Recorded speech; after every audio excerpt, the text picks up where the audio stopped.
dar en estos momentos al doctor Isaac de Paz González, quien ha adquirido el nivel 2 en el Sistema Nacional de Investigadores. Para nosotros es un gran orgullo, me lo acaba de informar la querida Ceci Vega, el doctor Isaac de Paz González, jurista, constitucionalista y orgullosamente miembro, le decía, de esta familia sin censura. Doctor, que este 2023 te traiga mucha salud, muchas bendiciones y muchas oportunidades de compartir aquí con nosotros en Sin Censura. Te mando un abrazo, Doc. Muchas gracias, Vicente. Un abrazo igualmente para ti, para tu público. Y bueno, pues aquí estamos. Muchas gracias también por recordarle al público esta distinción del nivel 2 del Sistema Nacional de Investigadores. Es muy difícil subir de nivel, pero bueno, yo lo logré. Así que gracias. Qué bueno. Por ser parte del equipo. Lo menciono, doctor, porque para nosotros es de gran orgullo que gente que sabe del tema, que tiene una opinión de peso sobre lo que ocurre en la Suprema Corte de Justicia de la Nación, comparta con nosotros, con la audiencia, ¿qué piensas de la elección de la ministra Piña Hernández como presidenta de la Suprema? ¿Qué piensas de este escándalo que pica y se extiende sobre el tema de Yasmín Esquivel, que no puede quedar así nada más en el aire, se tiene que ir hasta las últimas consecuencias? Bueno, esa es mi opinión.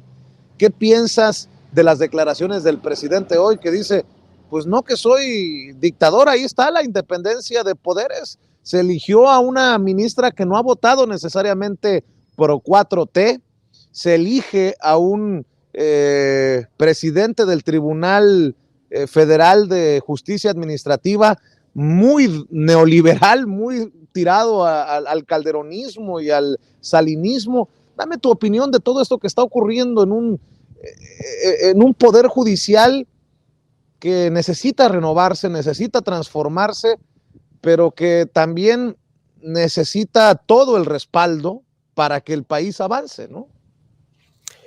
Sí, Vicente, bueno, en primer lugar creo que es muy positivo que se discuta, sepa, que se conozca cómo se nombra un presidente, una presidenta de la Suprema Corte. Eso no se sabía antes, todo era opacidad, todo era entre compas, digamos.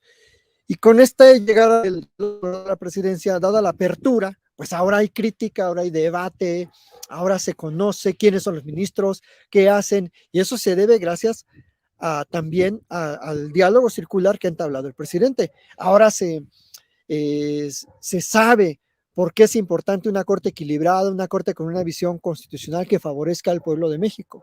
Eso no se sabía antes. Te aseguro que el público, por desgracia, desconoce quién era antes quiénes habían sido los presidentes, cuáles eran sus perfiles, cuáles eran sus tesis, si acaso hicieron. Entonces, creo que eso es muy sano. Eso se lo debemos a la 4T, definitivamente. No lo podemos discutir porque esto se debe gracias a la visión de transparencia, de diálogo, de contraste, de debate franco, directo del presidente. Entonces, ya eso es un avance. Que todo el mundo estemos opinando para bien o para mal de todo esto y que la gente se entere. Eso ya es muy, muy positivo para una democracia constitucional. Segundo, ¿qué pienso de la ministra? Bueno, antes de la ministra presidenta, bueno, del tema de la ministra Esquivel Moza, pues claro que se tiene que saber qué está pasando con el sistema ahí de tesis de la Unidad de Estudios Superiores de donde ella egresó.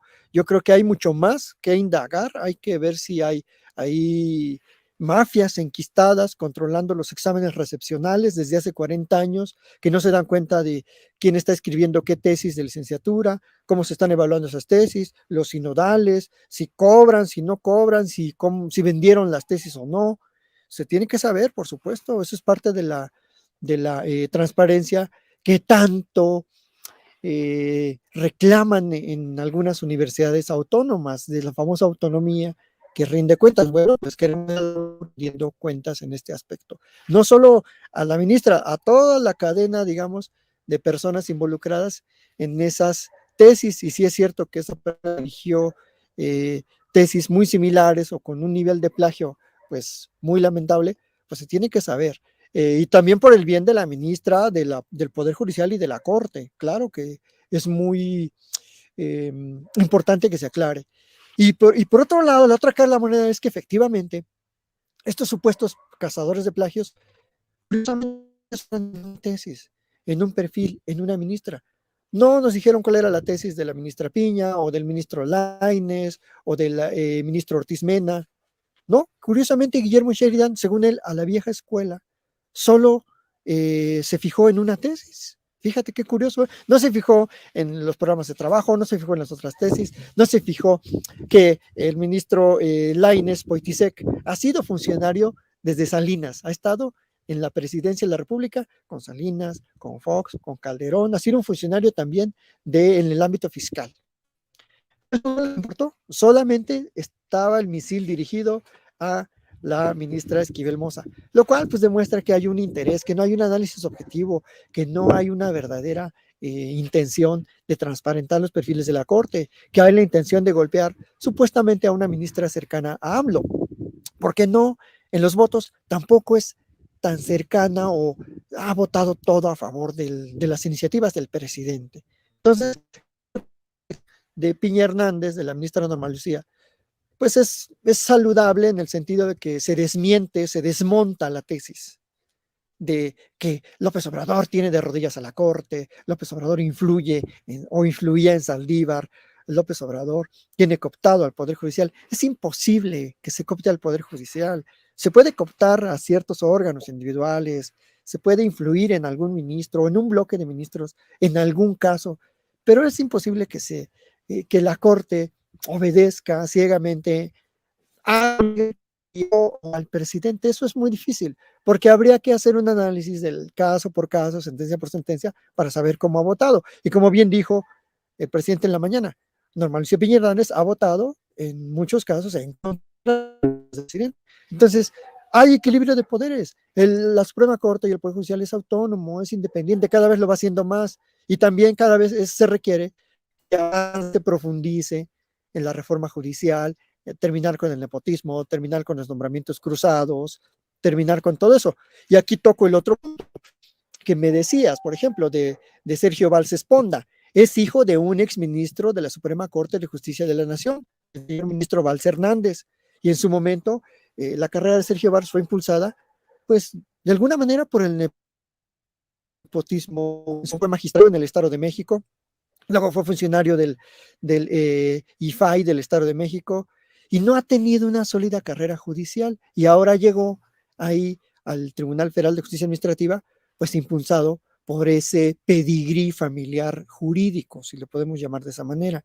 Entonces, y nadie se fija en eso. Sheridan y compañía, esa banda de expertos, no está muy atento precisamente a los perfiles de judiciales. O sea, siguen siendo, pues sí, sicarios académicos, si se me permite la expresión, y que me disculpe el doctor Sheridan, pero eso fue lo que hizo. Iba por una persona y le trató de dirigir el misil, y no vemos que esté criticando otros nombramientos, otros perfiles, otras cercanías comprobadas, porque públicamente sus currículums no mienten, en su caso, con el grupo Sergio Valls Esponda, ha sido mayormente beneficiado con nombramientos por el grupo de Peña Nieto.